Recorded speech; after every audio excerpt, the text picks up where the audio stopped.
सीताराम पदाम्बुजो मधुपद यनमानसं लीयते। सीताराम गुणावली निशिदिवा यज्जीव्या पीयते। सीताराम विचित्ररूपमनिशं यस्यक्षुषोर्भूषणं। सीताराम सुनामधामनिरतं तं सद्गुरुं संभजे। नीलाम्बुजश्यामलकोमलाङ्गं सीतासमारोपितवामभागं। पाणौ महासायक चारुचापं नमामि रामं रघुवंशनाथं। यत्र यत्र रघुनाथकीर्तनं तत्र तत्र कृतमस्तकाञ्जलिं। वाष्पवारि परिपूर्णलोचनं मारुतिं नमत राक्षसान्तकम्। वाञ्छाकल्पतरुभ्यश्च कृपासिन्धुभ्यैव च पतितानां पावनेभ्यो श्रीवैष्णवेभ्यो नमो नमः। भक्तभक्ति भगवन्त गुरु चतुर्नाम एक। इनके पदवंदन किए नासत विघ्न। हरि जो आए विराजिए कथा सुनहु इतिहास। तुम श्रोता या माल के तुम पद रज ममुआ। तुम पीछे जो और हैं श्रोता हैं रस खान। जिनके सकल मनोरथ पूर्वहु श्री भगवान। राधे राधे गोविंद गोविंद राधे।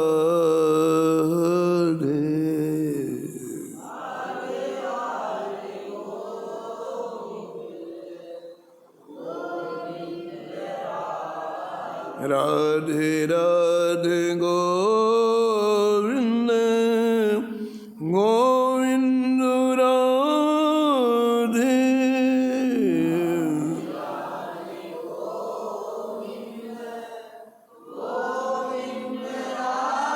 राधे राधे गोविंद गोविंद राधे।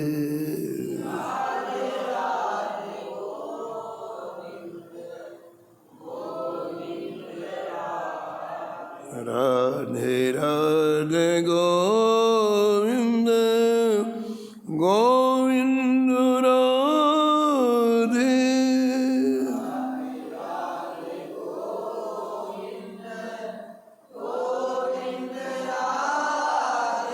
गोविंद राधे बोलो गोपाल राधे।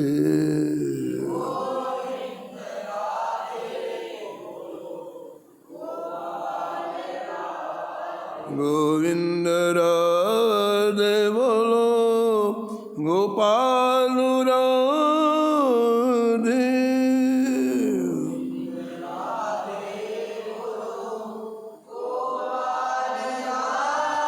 राधे राधे गोविंद गोविंद राधे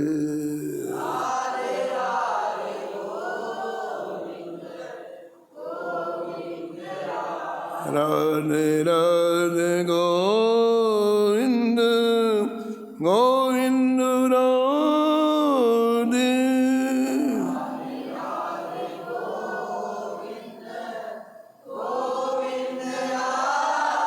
गोविंद राधे बोलो गोपाल राधे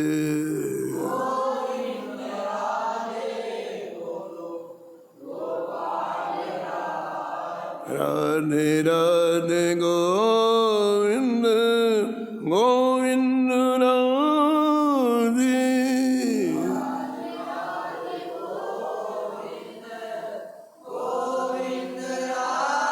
राधे राधे गोविंद गोविंद राधे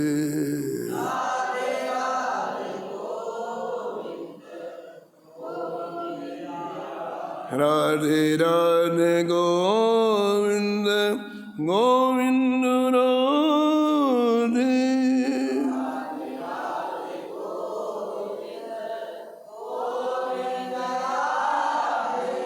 श्री जानकी वल्लभ लाल की श्री मंगल मूर्ति हनुमान जी महाराज की सपरिकर श्री भक्तमाल जी की सब संत भगवान की श्री स्वामी अग्रदास जी महाराज की श्री नवाजी महाराज की श्री प्रियादास जी महाराज की श्री वृंदावन धाम की श्री बांके बिहारी लाल की श्री राधा वल्लभ लाल की श्री गिरिराज जी महाराज की श्री यमुने महारानी के श्री राम नाम महाराज की श्री महाराज जी की जय जय श्री राम।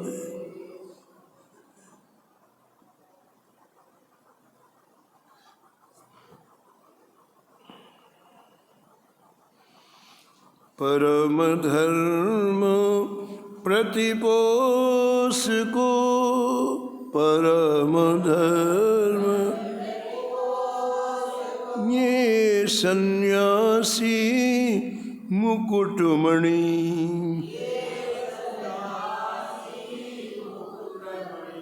चित सुख टीकाकार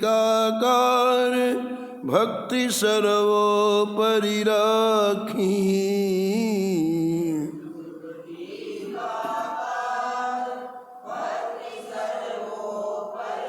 श्री दामोदर तीर्थ राम अर्चन विधि भाखी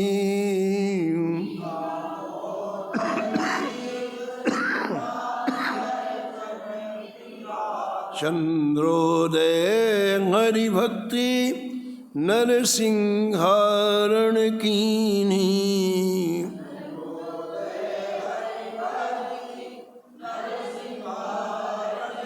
माधो मधुसूदन सरस्वती परमहंस कीरत लीनी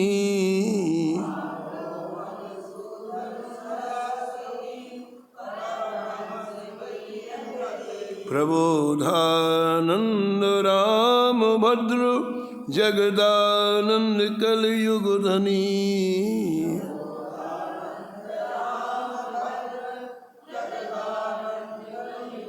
परम धर्म प्रतिपोष को सन्यासी ये मुकुटमणि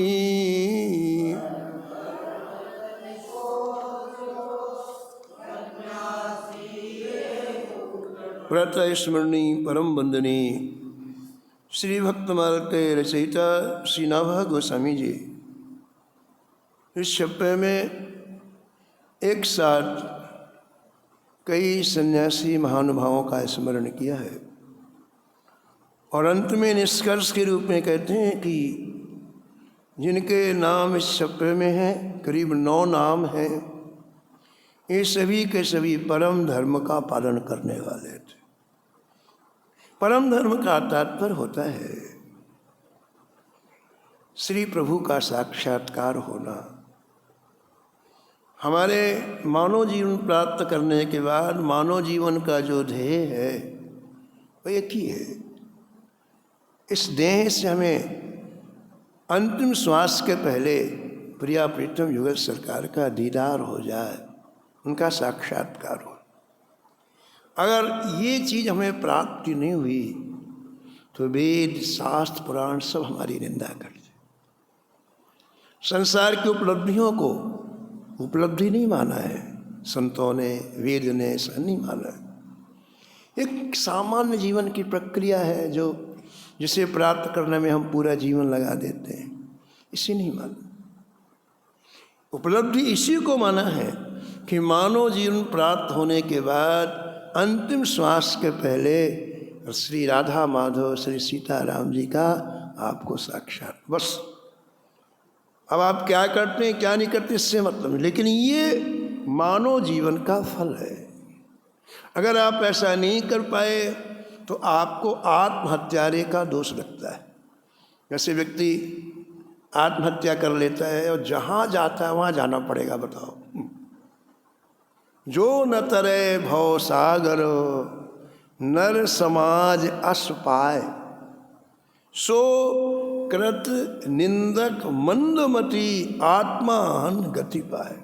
अब बताओ, आत्महत्यारे की जो गति होती, जहाँ वो जाता है वहाँ जाना। हम सभी लोग वहीं की तैयारी कर रहे हैं, किसी के मन में तड़फ नहीं है, व्याकुलता नहीं है कि अरे एक क्षण जा रहा है और हम अपने लक्ष्य की प्राप्ति नहीं। कहाँ है व्याकुलता, बताओ। 24 घंटे हम संसार की वस्तुओं का चिंतन करते रहते हैं, बस ये हो जाए इसी में लगे रहते हैं। तो शास्त्र कहते हैं कि उसे आत्महत्यारे की गति प्राप्त होगी, आत्माहन गति पाए। काल ही कर्म ही ईश्वर ही मिथ्या दोष लगाए। कई लोग कहते माँ क्या करें, समय नहीं मिलता है। कई लोग कहते माँ फंस गए। कई लोग कहते माँ भगवान की इच्छा नहीं कि हम भजन करें। कहते हैं मिथ्या बात है, आप नहीं चाहते हैं। मिथ्या दोष लगाने से मामला नहीं हल होगा। इसलिए इन महापुरुषों ने जीवन की परम लक्ष्य की प्राप्ति की, इसलिए ये सन्यासियों में मुकुटमणि हुए, ऐसा नाम बाजी महाराज के, है ना। विवेकवान व्यक्ति अपना काम बनाता है, उलझता नहीं है। तुलसी या संसार में भांति भांति के लोग। तुलसीदास जी कहते हैं कि जहाँ हम लोगों ने जन्म लिया लाखों तरह के लोग हैं और सब अपने आप को बिल्कुल हमसे श्रेष्ठ कोई यही नहीं। तुलसी या संसार में भांति भांति के लोग। आगे क्या लिखते हैं, सबसे हिल मिल रहिए नदी नाव संयोग, सबसे हिल मिल रहिए नदी नाव संयोग। जैसे नाव और नदी का संयोग होता है, वैसे संयोग संसार में लोगों का हमारा है। ना हमेशा नाव को नदी में रहना है, एक निश्चित समय में के लिए नाव नदी में है। ऐसे हम लोगों को जो लोग मिले एक निश्चित समय के लिए मिले, या हम संसार में एक निश्चित समय के लिए हैं। तो कहते हैं क्या करना, बोले उलझना नहीं है, अपना काम निकालो, हिल मिल रही है। ये बात निश्चय मान लो कि इनको हमेशा नहीं रहना, हमको हमेशा नहीं रहना है। ये जो थोड़ी देर के लिए संयोग मिला है, इसमें धीरे से अपने को निकलना है, उलझना नहीं है। अपने को अपना काम करना है। इस संसार में हम आए, अपना काम क्या है, एक ही काम है।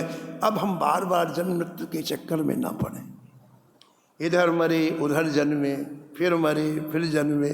बस ये इसी का नाम भवाटवी है। यही लाखों जन्म से हम कर रहे हैं। कुछ दिनों के बाद मर जाएंगे, फिर जन्म लेंगे, फिर मरेंगे, फिर जन्म लेंगे, फिर। एक संत कहते थे कि 84 लाख जन्म लेने के बाद मनुष्य बने। 84 लाख योनियों में पहले हमने जन्म लिया है, फिर मनुष्य बने। वो कहते थे हम बैठे रहते हैं, कोई बंदर आ जाता है और वो कूदता है, कभी चंचलता प्रकट करता है, तो हमको अपनी याद आती है कि हम जब बंदर बने थे तो ऐसे ही करते रहे होंगे। हम भी तो बंदर बने। मुझे बंदर को देखते तो हमको अपनी याद आती है कि हम जब बंदर बने थे तो ऐसे ही करते रहे होंगे। कोई मच्छर आता है और काटता है तो बोले हम सोचते जब हम मच्छर बने रहे तो हम भी ऐसे काटते थे। हम सांप भी बने, छिपकली भी बने, 84 लाख योनि में बैल भी बने, सब बने, बन के अब अंत में मनुष्य बने हैं। कबहू की कर करुणा नर देगी, कबहू की कर करुणा देते ईस बिनु हेतु स्नेही, देते ईस। ऐसे घूमते घूमते हमें देख करके कभी बिल्ली बने, कभी बंदर बने, कभी मगर बने, कभी कछुआ बने, ठाकुर जी को दया आ जाते। अरे राम राम, बड़ा कष्ट सहन कर रहा है। तो ठाकुर जी यूँ निकालते हैं हमको, उससे निकालते हैं। कब हूँ कभी जब ठाकुर जी का ध्यान गया तो 84 लाख योनियों से ठाकुर जी से निकालते हैं और कहते देखो मैं तुम्हें मनुष्य बना रहा हूँ, अब एक काम करना, तुम मेरा भजन करना तो मेरे पास आ जाओगे, ये चक्कर समाप्त हो जाएगा। हम लोग जितने बैठे हैं सबने अपनी माँ के गर्भ में ये कबूल किया ठाकुर जी से, अपने माँ के गर्भ में हमने प्रतिज्ञा की है कि हे नाथ एक बार आप यहाँ से बाहर निकालो, हम आपका भजन करेंगे। हम सबने अपनी माँ के गर्भ में ये बात ठाकुर जी के सामने प्रतिज्ञा की। क्यों? क्योंकि माँ के गर्भ में 100 जन्मों, पिछले 100 जन्मों का दिखाई पड़ता है। जब भी जीव माँ के गर्भ में आता है तो पिछले 100 जन्मों का दिखाई पड़ता है। हम क्या क्या बने बिल्कुल दिखता है, जैसे अपन दर्पण में मुंह देखते हैं ना, ऐसा दिखता। तो घबरा जाता है, अरे राम राम, मैं ये बना, मैं ये बना, मैं ये बना, व्याकुल हो जाता है। और व्याकुल होकर भगवान से प्रार्थना करता है, हे नाथ इस बार आप मुझे गर्भ से बाहर निकालो, मैं आपका भजन करूँ। हर जीव माँ के गर्भ में प्रतिज्ञा करके आया कि मैं भजन करूँगा, और भगवान ने मानव जीवन बनाया ही इसलिए। देखो ऐसी सुविधा किसी शरीर में नहीं है। कुत्ते में है क्या भजन करने की सुविधा? बताओ, कुत्ता नहीं है ना। सुअर में है नहीं, गधे में है नहीं, बैल में है नहीं, कौन सी सर्प में है नहीं। 84 लाख योनियों एक शरीर बता दो जिसमें भजन करने की सुविधा हो। केवल मानव जीवन ऐसा है जिसमें आप भजन करने की सारी चीज़ें पाते हैं। मन है, बुद्धि है, चित्त है, सब चीज़ सुंदर है, भजन करने के लायक। साधन धाम मोक्ष कर द्वारा,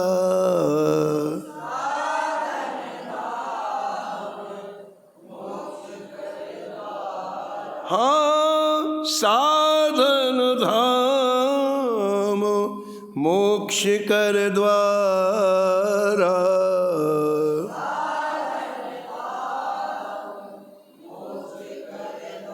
पायन जिहि परलोक सवार, पायन जिहि।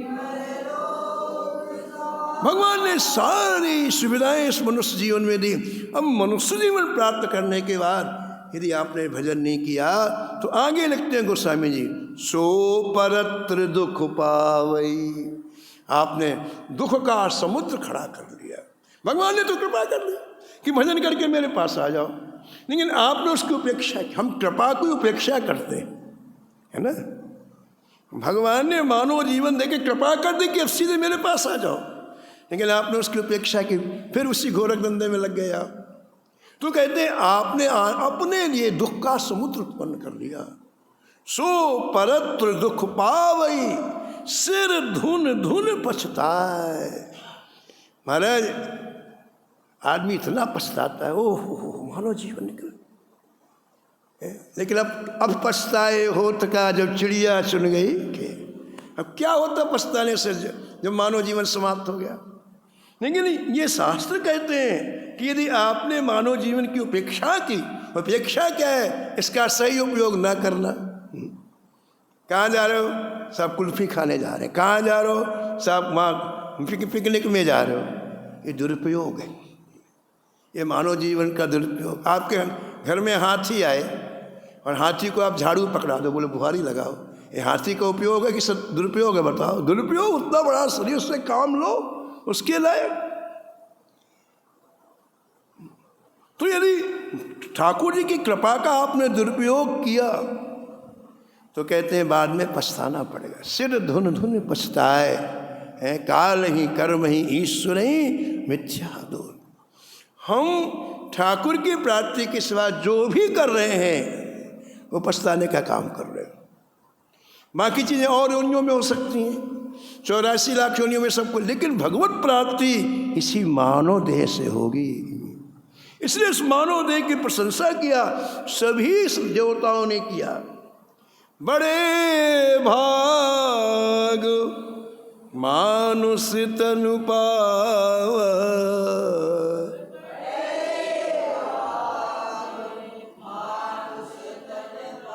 सुर दुर्लभ सदग्रंथन गावा, सुर दुर्लभ। सभी देवता प्रशंसा करते हैं, सभी शास्त्र प्रशंसा करते हैं इस मानव जीवन की, क्योंकि इस मानव जीवन से भगवत प्राप्ति हो।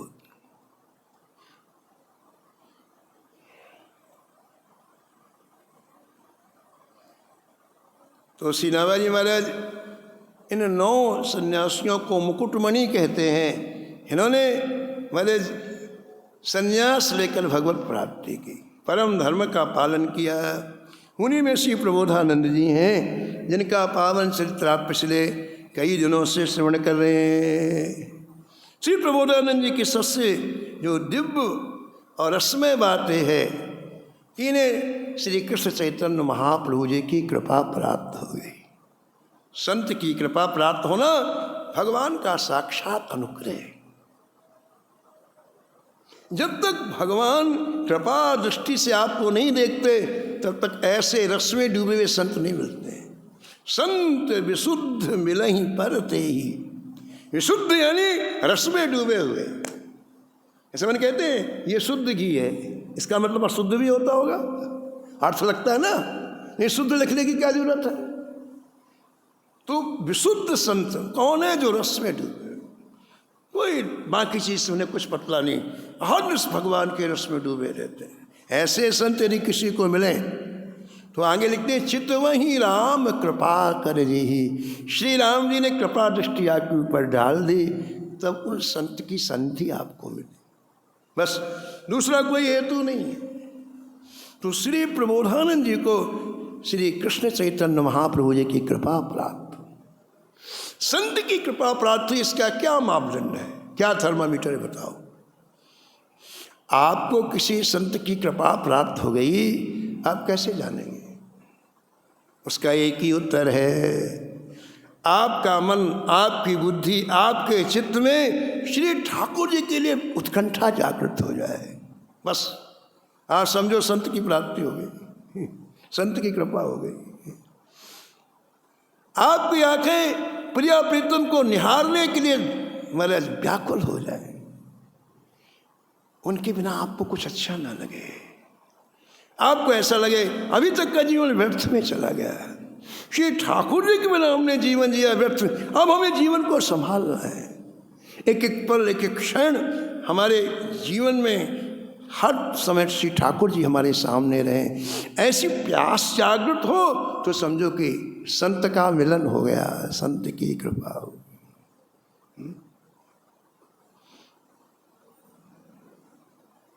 श्री प्रभुधानंद जी महाराज श्री धाम जब वृंदावन आए तो इतना सुख मिला उन्हें, इतना सुख मिला, उस सुख को लिखा उन्होंने। संतों को कोई चीज़ मिलती है, आगे आने वाली पीढ़ी उसका उपयोग करे, इसलिए वो ग्रंथ लिखते हैं। जो ग्रंथ लिखा उसका नाम हुआ वृंदावन शतक। महाराज 10,000 श्लोकों की रचना की। श्री धाम वृंदावन में कितना रस है, उन्हें जो अनुभव हुआ उसकी अभिव्यक्ति 10,000 श्लोकों में की। उन्हीं का पहला श्लोक आप श्रवण कर रहे थे। सम्मानम कलयाति घोर गरलम नीचापमानम सुधाम श्री राधा मुरलीधरो भज रसार वृंदावनम माँ तेजो। श्री राम वृंदावन में आकर के चित्त में और कोई अभिलाषा ना रहे, सामने वाला हमारा सम्मान करे, सामने वाला हमारा आदर करे, हमें ऐसी ऐसी सुविधाएं मिले, हमें अमुक व्यक्ति हमें कुछ हमें प्रदान करे, कुछ दे। ये सब चीज़ यदि वृंदावन में होगी तो वृंदावन का रस नहीं मिलेगा, ऐसा प्रभुरानंद जी कहते हैं। बोले ये सब आपको काटने के लिए दौड़े, कोई सम्मान कर, ऐसा लगे हमको विष पिला रहा है। कोई अत्यंत सामान्य व्यक्ति आपका अपमान करे तो आप प्रसन्न हो जाएं कि देखो ठाकुर जी ने कृपा की, हमारा अहंकार समाप्त करा रहे हैं ठाकुर जी। अपमान करने से अहंकार गलित होता है। यदि आपका अहंकार होगा तो आप उलझ जाएंगे उससे, वो 2 गाली देगा आप 15 देंगे।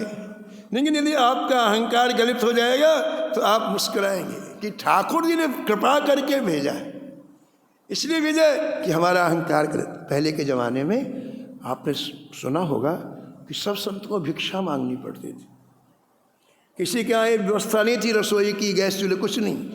वृंदावन में तो जितने संत आए सब भिक्षा मांग करके भजन करते। ऐसा क्यों था बताओ आप? संतों को भिक्षा क्यों मांगना होता था? उसका कारण था, उसका कारण ये था कि भजन में सबसे ज़्यादा विक्षेप कारक अभिमान है। और जब आप भिक्षा मांगने के लिए घर घर जाते हैं तो आपका अपमान होता है। माधवदास जी जगन्नाथपुरी में रहते थे, भिक्षा मांगने के लिए गए घर में, जय जगदीश। ओ महाराज वो 50 वर्ष की मैया थी, अकेली घर में रहती, उसने जय जगदीश के बदले में 1000 गाली दी। बोले मुंड सुंड घूम रहा है, काम नहीं करता है, सुबह सुबह आ गया जय जगदीश 1000 गाली दी। बड़े प्रेम से सुना माधवदास जी ने। फिर आगे चले गए, दूसरे फिर आए, फिर जय जगदीश, लोग उसी के आगे फिर जय जगदीश किया तो उसने कहा ऐसे नहीं मानेगा, इसकी पिटाई करो। तो वो पोछा लगा रही थी अपनी रसोई में, पुराने कपड़े को गोबर में डुबो करके, मिट्टी में डुबो करके पोता लगा रही थी। वो आज बात नहीं की, लगा ली, उसी को दिया कस के और लगा छाती में। महाराज माधवदास ने कहा माता जी कुछ तो दिया, अकाउंट तो खुला ना देने के सिवा चलो यही दिया। और खुश हो गए माधवदास जी महाराज। देखो आप संतों की रीति देखो कैसे कल्याण करते जीव का। वो महान कंजूस मैया थी, जगन्नाथपुरी में रहती थी, लेकिन कभी जीवन में 1 पैसा कभी खर्च नहीं किया। पैसा जोड़ती थी, जितना पैसा इकट्ठा हुआ, पहले बैंक तो थे नहीं, तो रात में जमीन खोद खोद के गड़ा देती, पूरे आंगन में पैसा उसके लिए महाराज अंदर दबा हुआ था। पोता मार दिया। माधवदास जी तो भजन करते थे समुद्र के किनारे, समुद्र के किनारे पहुँचे, पोते को समुद्र के जल से साफ किया, फिर सुखा दिया। शाम को जब चलने लगे जगन्नाथ जी का दर्शन करने तो विचार आया कि जो पीछे वाली गली है जगन्नाथ जी के मंदिर की, वहाँ अंधेरा रहता है, इसकी मसाल बनाते। तो उस गंदे कपड़े को एक लकड़ी में लपेटा, धो करके साफ करके लकड़ी में लपेटा, जो फटा हुआ कपड़ा था। चले तो उनके एक शिष्य था, बहुत मानता था, प्रणाम किया। बोले तेरी दुकान में सरसों का तेल? बोले हाँ महाराज। बोले इसको डुबो के लिया। अब उस कपड़े को जो लकड़ी में लपटेगा तो उस डुबो के ले आया। माधवदास जी जगन्नाथ मंदिर के पीछे खड़े हो गए और उसे जला लिया। मसाल बन गई, ऐसा हाथ में ले लिया, लकड़ी को पकड़ लिया, उजेला हो गया। लोगों को बड़ा सुख मिला। कहीं नाली होती है, कहीं कचरा होता, पैर पड़ जाता है, फिर धोने जाना पड़ता है। उजेला होने सब बड़े प्रेम से जगन्नाथ जी का दर्शन करते और चले जाते। तो वो सड़ा गला कपड़ा एक संत ने ठाकुर जी की सेवा में लगा दिया। उससे क्या हुआ? सारे पाप नष्ट हो गए, उसके पूरे पाप नष्ट हो गए। कपड़ा जैसे जल रहा था ऐसे उसके पाप जल रहे थे। कपड़ा पूरा जला, उसका हृदय निर्मल हो गया और अपने किए का उसे पश्चाताप, अरे राम मैंने क्या किया, एक संत का अपमान कर दिया, अब मैं क्षमा मांगू। और वो बुढ़िया रोती हुई निकली, कहाँ है बाबा, कहाँ है बाबा, मुझे क्षमा कर दे, मुझे क्षमा कर दे। खोजते खोजते समुद्र के किनारे आ गए। बाबा मुझे क्षमा कर दो, मैंने बहुत बड़ी गलती की, मेरे ऊपर कृपा करो, मैं भी भजन करूं। अब देखा आपने, भजन करने की इच्छा कब हुई? जब पाप जले। और जब पाप थे न तो भजन अच्छा लगता था, न संत अच्छे लगते थे। पापवंत कर सहज स्वभाऊ, भजन मोर तिहि भाव न खाऊ। आपको भजन अच्छा ना लगे तो आप समझो समय पापों ने हमारे ऊपर कब्जा कर रखा है। आपको संत अच्छे ना लगे तो आप समझना कि पापों के घेरे में हैं हम, बस दूसरे से कोई मतलब ही नहीं है। आपका अंतःकरण और ठाकुर जी, बस दो चीज़ें हैं। तो रोने लग गई, महाराज मेरा कल्याण कैसे हो? माधवदास जी ने कहा, देख जिस चित्त से ठाकुर जी का भजन किया जाता है उस चित्त में तेरे धन घुसा हुआ है। ध्यान दो, हम कई चीज़ों का एकाग्रता पूर्वक संग्रह करते हैं लेकिन उसका नुकसान नहीं समझते हैं। वो चीज़ें घर कर जाती हैं आपके अंदर, फिर वो भगवान को नहीं घुसने देती। आप किसी कमरे में सामान भर देंगे, खाली जगह नहीं लगी तो फिर दूसरा सामान कहाँ रखेंगे आप? तो चित्त में जिनका हम एकाग्रता पूर्वक चिंतन करते हैं वो अंदर घुस जाती चीज़ें, ठाकुर जी के लिए जगह नहीं रह जाती है। माधवदास जी ने कहा, तेरे चित्त में धन घुसा हुआ है, तू अभी जा घर में जितना तूने धन गाड़ के रखा है निकाल, और जगन्नाथ जी के मंदिर के बाहर जितने भिखारी बैठे सबको दिया और फिर मेरे पास आ। उसने ऐसे ही किया। अब उसको भजन की देखो लगन लग गई ना। अब उसमें धन में महत्व बुद्धि नहीं है, घर में महत्व बुद्धि नहीं, अब मेरे को भजन करना। और भजन करके उसका कल्याण हो गया। हम ये निवेदन कर रहे थे कि भजन में सबसे खतरे वाली चीज अभिमान। और पहले के जमाने में संत भिक्षा इसलिए मांगते थे कि जगह जगह अपमान होता था, तो उससे क्या होता है? अभिमान गलित होता है। ये साइकोलॉजिकल पॉइंट है, मनोवैज्ञानिक बात है कि कैसे अपने अभिमान को गलाया जाए। ये बहुत बड़ी खोज है संतों की। इसलिए भिक्षावृत्ति वाला कभी संत, जो भी संत, भिक्षा करो भिक्षा करो भिक्षा करो। तो यहाँ श्री प्रबोधानंद जी कह रहे हैं कि अरे भाई, श्री धाम वृंदावन में आकर के तुम भिक्षा करके अपना जीवन यापन कर लेना, यमुना जी का जल पी करके प्यास बुझा लेना है। और भैया ठंड लगे तो जो पुराने कपड़े पड़े रहते हैं सड़क के किनारे, उनकी गुदड़ी बना करके शीत का निवारण कर लेना। लेकिन इस वृंदावन में आकर श्री युगल सरकार के सिवा और कोई चाहना, बस ये कहने का उनके तात्पर्य है। हम जब वृंदावन आए तो हमारे मन में एक ही चाहे रहे, बस अब हमें युगल सरकार का दर्शन चाहिए, बाकी कुछ नहीं चाहिए। श्री राधा मुरलीधरो भज रसात वृंदावनम मात जो, वृंदावनम मात जो, वृंदावनम मात जो। और अंतिम बात इस श्लोक की है, कैसी परिस्थिति आ जाए श्रीधाम वृंदावन का त्याग नहीं करना है। ये अंतिम बात कहते हैं। आप वृंदावन में हो ना तो सुरक्षित हो, आप वृंदावन में हो ना तो किले के अंदर हो। इस व्यक्ति किले के अंदर राजा रहते थे, सेफ रहते थे, सुरक्षा रहती। श्रीधाम वृंदावन का मतलब है कि आप किले के अंदर हो। श्रीधाम वृंदावन का मतलब है कि आपके ऊपर युगल सरकार की दृष्टि पड़ती है। श्रीधाम वृंदावन आने का मतलब है कि बहुत बड़ा सौभाग्य आपका जागृत हुआ है। हमने अभी क्या कहा है, कृपा की उपेक्षा मत करो। भगवान ने इतनी बड़ी कृपा की है, उसको आप हल्के में मत लो, नहीं तो फिर अपराध भी बन जाता है। श्रीधाम वृंदावन लाने वाले कौन है बताओ? श्री राधा रानी, श्री किशोरी जी। इनकी कृपा के बिना एक क्षण व्यक्ति वृंदावन में नहीं रह सकता है, एक क्षण।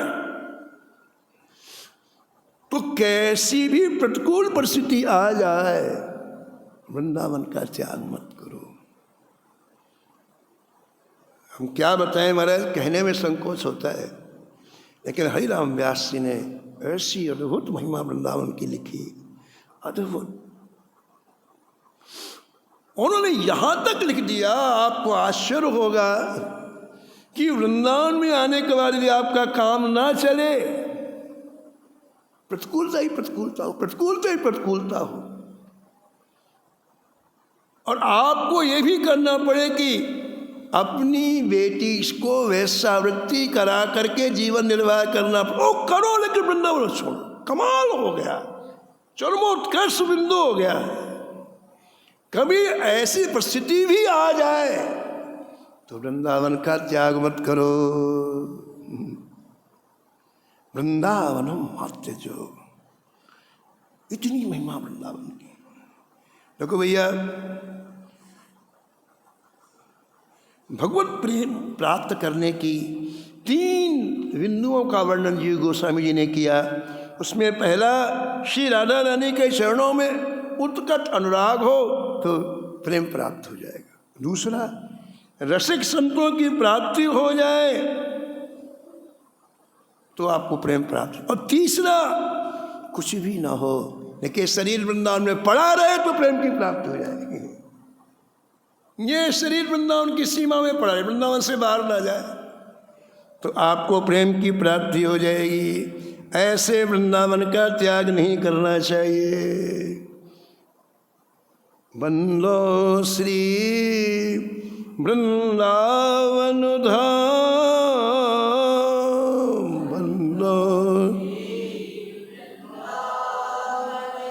बंदो श्री वृंदावन धाम।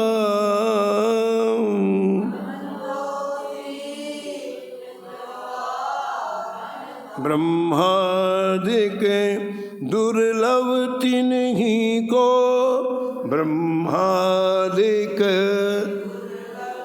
ब्रह्मा आदि को दुर्लभ वृंदावन धाम है। और की तो बात क्या है? ब्रह्मादिक दुर्लभ तिन्हीं को, ब्रह्मादिक देत तुच्छ जीवन विश्राम। कैसा भी जो वृंदावन में आ जाए उसे परम विश्राम वृंदावन देते हैं। देत तुच्छ जीवन विश्राम,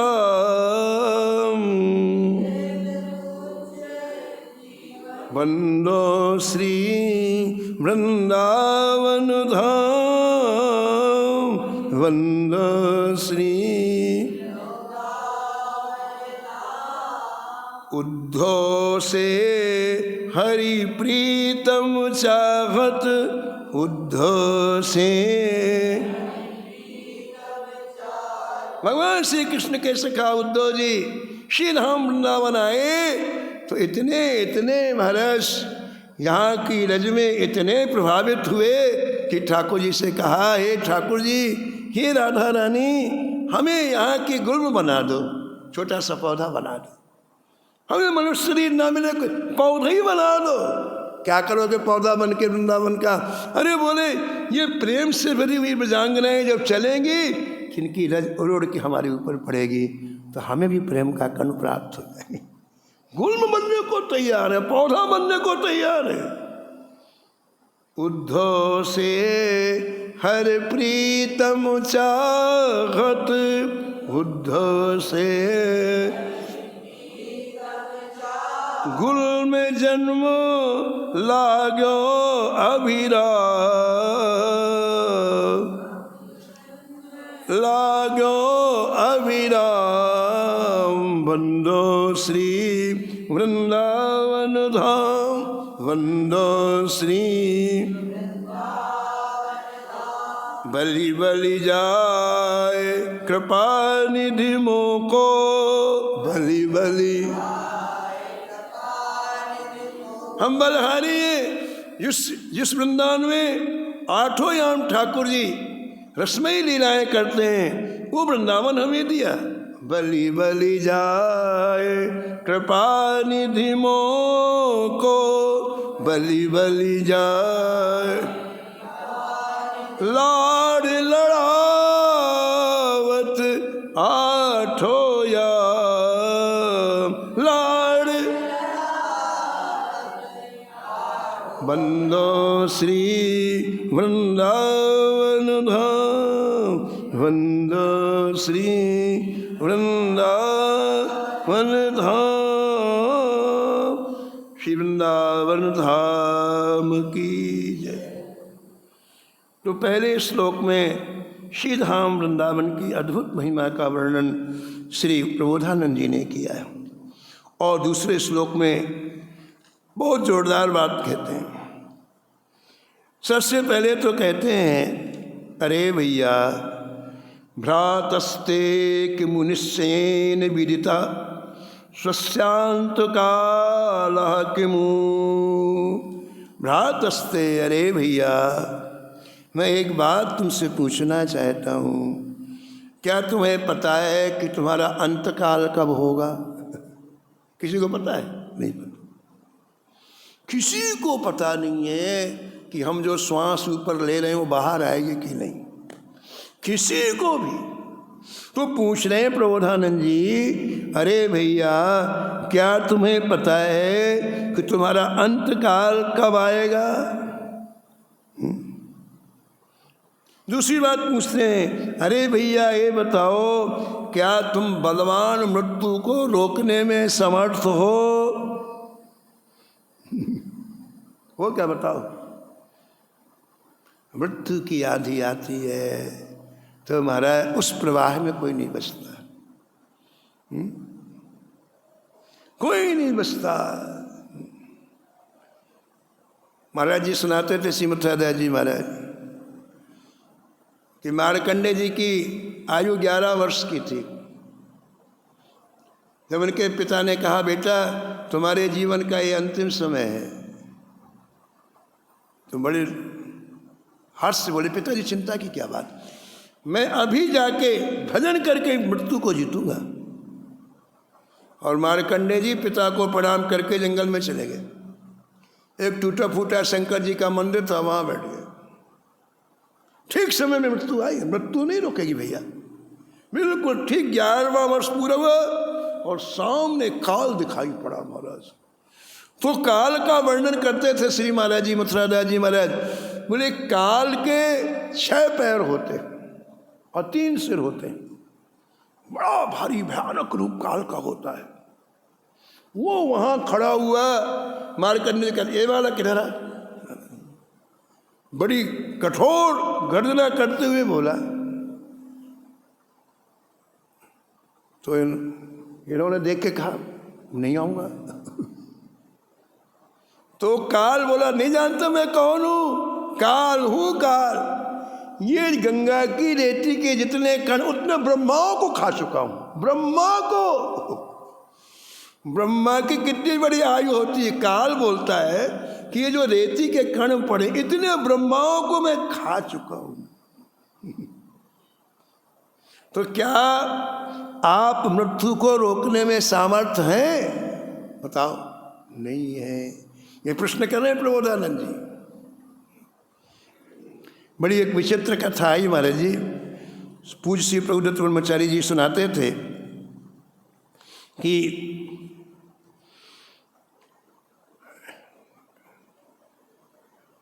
दास राज नामक एक मल्लाह थे।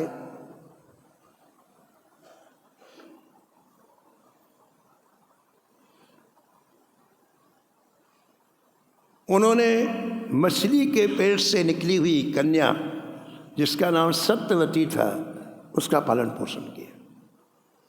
दास राज मल्लाह ने सत्यवती का पालन किया जो मछली के पेट से निकली। वो जब 15-16 वर्ष की हुई तो जैसे वो नाव चलाते थे ना दास राज, ऐसे लड़की भी चलाने लग गई। कभी कभी यात्रियों को पार कर देती गंगा जी से। तो श्री ब्रह्मर्षि श्री पराशर जी महाराज को उस पार जाना था। तो दासराज ने कहा कि बेटी इनको पार कर दो जरा। पराशर जी सत्यवती को देख करके आकर्षित हो गए और सत्यवती और पराशर जी का समागम हुआ। उससे वेदव्यास जी प्रकट हुए। ऐसा वो मुहूर्त था कि किसी महान आत्मा को आना था, इसलिए महर्षि के मन में ऐसी बात आई और श्री वेदव्यास जी प्रकट। सत्यवती के गर्भ से वेदव्यास जी जैसे प्रकट हुए वैसे बड़े हो गए, एक क्षण में बड़े हो गए और कहा माँ तुम जब मुझे याद करोगी मैं आ जाऊं। ठीक है।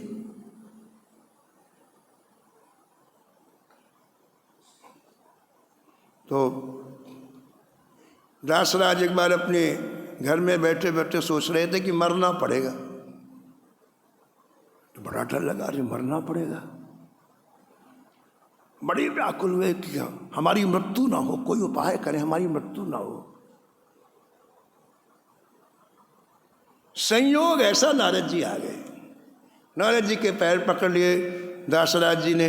बोले नारद जी आप सब जगह जाते हैं, हमारा एक काम कर दो। बोले क्या? हम मरना नहीं चाहते हमारी मृत्यु ना हो। हम नारद जी तो नारद जी है। नारद जी ने कहा बिल्कुल ना होगे। अरे आश्चर्य की बात है आप कि वेद व्यास शरीर के तुम नाना हो। अवेद व्यास साक्षात भगवान। बात जाओ पकड़ लो उनके चरण। सारी सृष्टि उनका कहना मानती, तुम्हारी मृत्यु नहीं होगी। दासराज बड़ा खुश हुआ महाराज। सीधा वेद व्यास जी के पास पहुंचा। बोले लिख के तो मेरी मृत्यु नहीं होनी चाहिए बहुत समझाया वेद व्यास। बोले मैं नहीं जानता पुराण साहब, मेरी मृत्यु नहीं होनी चाहिए। मेरे यहाँ तुम्हारा जन्म हुआ है, मेरी बेटी के गर्भ से, मेरा मृत्यु नहीं होना चाहिए। महाराज बिल्कुल घेराबंदी कर ली वेद व्यास ने कहा ठीक है तो मैं यमराज जी के पास जाके कहता हूँ कि भाई मृत्यु ना हो। वही ऐसा डिपार्टमेंट उन्हीं का है। दासराज ने कहा मैं भी चलूँगा, तुम बहाना बना दो नहीं मिला मैं अपने सामने देखो क्या बात करोगे। तो दासराज और वेद व्यास जी कहाँ पहुँचे? यमराज के पास। वेद व्यास जी ने कहा भाई ये हमारे नाना जी हैं, ये मरना नहीं चाहते हैं, तो कुछ कर दो आप, कलम आपके हाथ में, कुछ कर दो। यमराज जी ने कहा देखो महाराज ये काम मृत्यु का है, डिपार्टमेंटल काम रहता है, तो मृत्यु के पास चलना पड़ेगा ना। मैं तो हेड ऑफ द डिपार्टमेंट हूँ, तो मृत्यु के पास चलना पड़ेगा।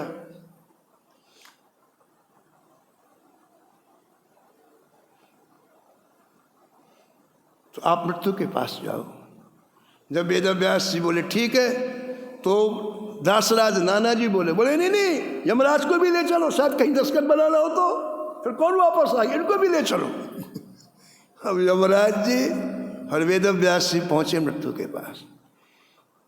वेद व्यास जी ने कहा कि भाई ये देखो यमराज जी आए, कह रहे हैं कि इनकी मृत्यु नहीं होना चाहिए, तो तुम उसमें सुधार कर दो। अरे कलम तो आ चलाना है। मृत्यु ने कहा महाराज मैं नहीं कुछ करती हूँ, वो जो भाग्य लिखती है ना, भाग्य देवी भाग्य लिखती है सबका, वो देवी जैसा लिखती है वो सूचना मेरे पास आती है, मैं वही काम करता हूँ। तो भाग्य देवी के रजिस्टर से यदि इनका नाम कट जाए तो इन्हें कोई नहीं मारेगा, जब सूचना ही नहीं आएगी। अरे पुलिस के पास सूचना जाती तभी तो जाती है, अमुक मकान में जाना है, जब सूचना नहीं आएगी तो पुलिस क्यों आएगी, तो मृत्यु क्यों आएगी।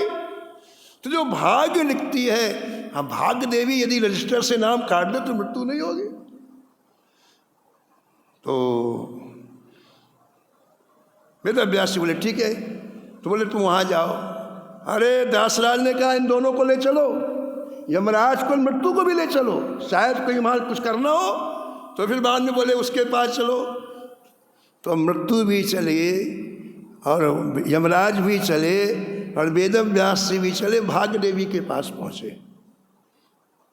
उसका बड़ा भारी ऑफिस, इतने लोगों का सब लिखना पड़ता, मैं बड़ा भारी कार्यालय था।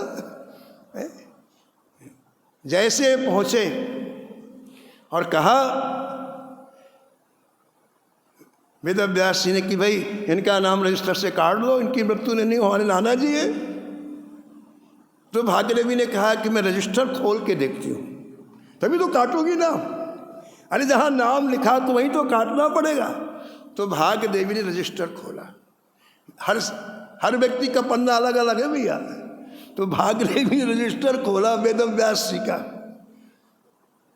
उसमें क्या लिखा था, उसमें लिखा था कि इनकी मृत्यु तभी होगी जब यमराज, वेद व्यास और मृत्यु तीनों एक साथ होंगे।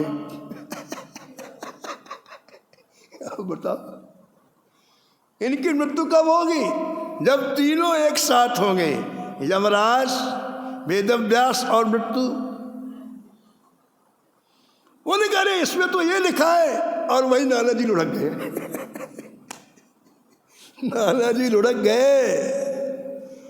तो भैया श्री प्रबोधानंद जी पूछते हैं आपसे, क्या तुमने बलवान मृत्यु को रोकने में तुम्हारी सामर्थ्य है? नहीं है। तीसरा प्रश्न, क्या तुम समझते हो कि संसार के तुम्हारे कार्य पूरे होने के बाद मृत्यु ले जाएगी? बताओ, बिल्कुल नहीं। पूज्य श्री हनुमान प्रसाद जी पोद्दार जी लिखते हैं कि आपने पूरी अपनी प्रॉपर्टी के पूरे दस्तावेज तैयार कर लिए, वकील पास में खड़ा हुआ है और वो कह रहा है कि आपको साइन बनाना है, अंतिम समय है आपका, ये दस्तावेज में आप साइन बना दो। आपने कलम हाथ में ली और मृत्यु आई गई तो कलम हाथ में ही ऐसी रहेगी, आप दस्तखत नहीं बना सकते। कलम हाथ में लिए नहीं आपका शरीर छूट जाएगा। वो प्रतीक्षा नहीं करती कि आपको साइन करना है कि आप कुछ नहीं। तो क्या आप ये समझते हैं कि मृत्यु तुम्हारी प्रतीक्षा करेगी? नहीं, ऐसा हो नहीं सकता। तो अंतिम बात श्री प्रबोधानंद जी इस श्लोक में कहते हैं, बारंबार मसंकैव चल से वृंदावना धन्यतः। तो कहते मैं तुमसे पूछ रहा हूँ भैया कि जब कुछ भी निश्चय नहीं है तुम्हारा, बाहर की श्वास अंदर जाएगी कि नहीं, मृत्यु कब आ जाएगी, मृत्यु को रोकने की सामर्थ्य नहीं है, तो तुम वृंदावन को छोड़ के क्यों जाते हो? ये कह रहे हैं। जब कुछ पता नहीं किसी का तो तुम ऐसे सीधा वृंदावन को छोड़ के क्यों जाते हो? यानी अब तुम्हें जो जीवन मिला है उसका एक एक पल, एक एक क्षण सीधा वृंदावन में गुजारो। बड़े प्यारे मार्मिक श्लोक प्रबोधानंद जी के हैं। समय की सीमा में वाणी को यहीं विराम। जय जय श्याम जय जय श्याम, जय जय श्री वृंदावन धाम।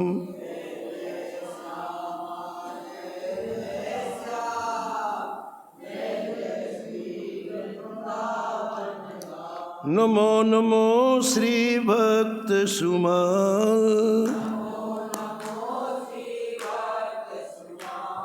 जाके सुनत महात्म नासत, और झलकत राधा नंदलाल। गद गद स्वर पुलकित अंगो अंगनी, लोचन बरसत अश्रु अनुजाल।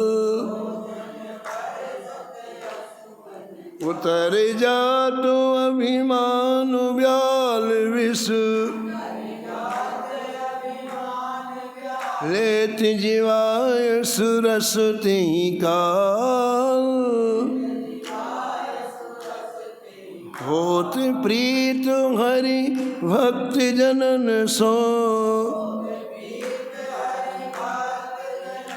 लेत शीघ्र हटि चरण प्रछाल।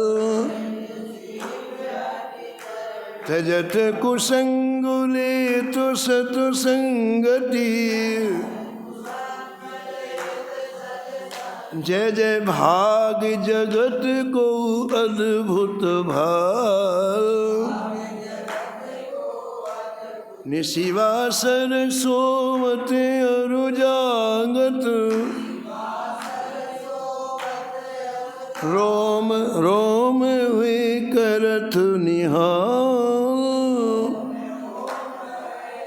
श्री अग्र नारायण दास प्रिया प्रिय, प्रगति जीवन रसिक रसाल। नमो नमो श्री भक्त सुमाल। हरे कृष्णा कृष्णा कृष्णा हरे हरे,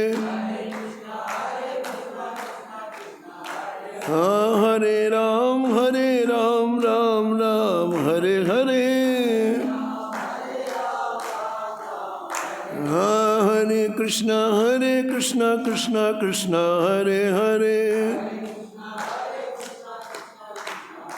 हरे राम राम राम हरे हरे। हरे कृष्णा कृष्णा कृष्णा हरे हरे, हरे राम राम राम हरे हरे। हरे कृष्णा कृष्णा हरे हरे, जय जय हरे राम राम राम हरे हरे। श्री जानकी वल्लभ लाल की, श्री मंगल मूर्ति हनुमान जी महाराज की, सपरिकर श्री भक्तमाल जी की, सब संत भगवान की, श्री स्वामी अग्रदास जी महाराज की, श्री